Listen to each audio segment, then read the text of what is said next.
देश में धार्मिक आधार पर जनसंख्या को लेकर पिछले कुछ दिनों से जोरदार बहस छिड़ी है। कई हिंदू संगठनों के ज्यादा बच्चे पैदा करने के बयान पर खूब विवाद भी हुआ।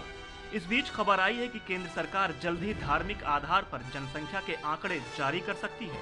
अंग्रेजी अखबार टाइम्स ऑफ इंडिया के मुताबिक 2001 से 2011 के बीच देश में मुस्लिमों की आबादी 24% बढ़ी है, जबकि 1991 से 2000 के दौरान मुस्लिमों की आबादी में 19% इजाफा हुआ था। यानी 2011 में खत्म हुए दशक में मुस्लिम आबादी में बढ़ोतरी उसके पिछले दशक के मुकाबले 5% कम रही है। इसका मतलब ये हुआ कि मुस्लिम आबादी बढ़ने की रफ्तार धीमी हुई है। हालांकि गिरावट के बावजूद भी यह वृद्धि दर राष्ट्रीय औसत से ज्यादा है, जो कि पिछले दशक के दौरान 18% रही। आबादी में मुसलमानों के अनुपात पर नजर डालें तो 2001 से 2011 के बीच देश की आबादी में मुसलमानों की हिस्सेदारी 13.4% से बढ़कर 14.2% हो गई है। ग्रोथ रेट आप देखेंगे तो ग्रोथ रेट मुसलमानों में कम हुआ है।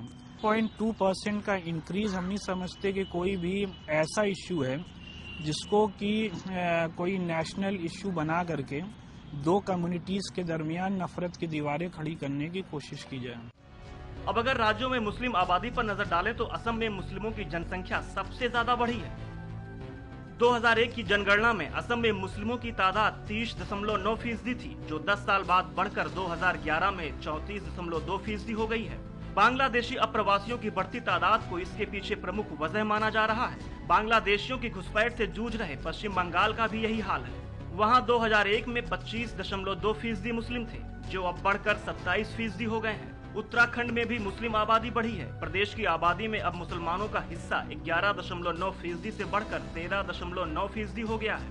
इनके अलावा यूपी में 19.3%, केरल में 26.6%, गोवा में 8.4%, जम्मू कश्मीर में 68.3%, दिल्ली में 12.9% मुस्लिम है। इन राज्यों में भी पिछले दशक के मुकाबले मुस्लिमों की आबादी में इजाफा हुआ है। हालांकि मणिपुर अकेला ऐसा राज्य है जहां यह आबादी घटी है। इस राज्य की कुल मुस्लिम आबादी में 0.4% की गिरावट दर्ज की गई। प्रश्न ये है कि 24% मुसलमानों की आबादी बढ़ी तो न सच्चर कमेटी ने बोला, न कांग्रेस ने बोला, न समाजवादियों ने बोला। इस देश में न कम्युनिस्टों की जुबान खुली। उल्टे आपसी सहमति से सारे आंकड़े दबा दिए गए। और जब कोई हिंदू धर्माचार्य आबादी बढ़ाने की बात करता है तो ये कहा जाता है जाहिल है, इनके बच्चे को पालेगा कौन। सूत्रों के मुताबिक 2011 की जनगणना के दौरान धार्मिक आधार पर आंकड़े जुटाए तो गए थे, लेकिन यूपीए सरकार ने उन्हें जारी नहीं किया था। हालांकि अब गृह मंत्री राजनाथ सिंह ने ये आंकड़े जारी करने की इजाजत दे दी है।